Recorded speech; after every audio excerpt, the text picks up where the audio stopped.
વડોદરામાં chemist and druggist association ચૂંટણીમાં આજે પ્રગતિ અને પરિવર્તન પેનલો વચ્ચે જંગ. વડોદરામાં દાજીભાઈ બ્રહ્મભટ્ટ છાત્રાલયમાં 1800માંથી 1200 કેમિસ્ટનું મતદાન યોજાયું હતું. વડોદરા શહેરમાં કેમિસ્ટ એન્ડ ડ્રગિસ્ટ એસોસિએશન ચૂંટણીમાં આજે પ્રગતિ અને પરિવર્તન પેનલો વચ્ચે જંગ છે.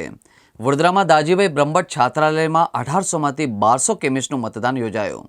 દર વર્ષે કરોડોનો કારબાર કરાતી the chemist and druggist association વડોદરાની 5 વર્ષ બાદ 9મી મે 2024ના રોજ વડોદરાના કારેલીબાગના દાજી બ્રહ્મભટ્ટ છાત્રાલય ખાતે સવારે 8 થી 5 વાગ્યા દરમિયાન ચૂંટણી યોજાઈ હતી.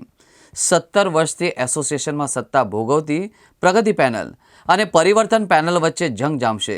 અત્રે ઉલ્લેખનીય છે કે વડોદરા અને છોટાઉદેપુર જિલ્લા થઈને કુલ 1800 કેમિસ્ટ સભ્યોમાંથી 1200 મતદારોએ મતદાન કર્યું છે.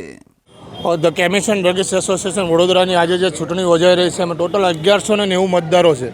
1190 મતદાર 100% મતદાન કરે અને વર્ષોથી જે સત્તા ભોગવી રહ્યા છે, જે સત્તા લાલચુ છે, લેભાગુ છે તત્વોને રાસ્તો દેખાડવાનું કામકાજ આજે મતદારો કરી રહ્યા છે. આજે 100% પરિવર્તન આવશે. પરિવર્તન એ પ્રકૃતિનો નિયમ છે અને 100% લોકો પરિવર્તનના ફેવરમાં છે અને પરિવર્તન પેનલનો વિજય નિશ્ચિત છે.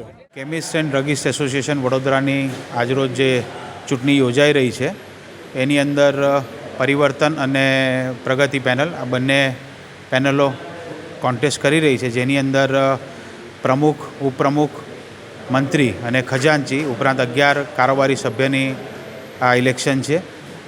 આજે સવારે 8:10થી આ કાર્યક્રમ ચાલુ થયો છે અને સાંજે 5:10 સુધી મતદાન ચાલુ રહેશે. અત્યાર સુધીમાં લગભગ 250 જેટલા મતદારોએ પોતાનો મતનો ઉપયોગ કરી દીધો છે અને ખૂબ શાંતિપૂર્ણ રીતે આ પ્રક્રિયા ચાલી રહી છે અને તમામ સહયોગ સંસ્થાના તમામ સભ્યોનો પણ સારો સહયોગ મળી રહ્યો છે.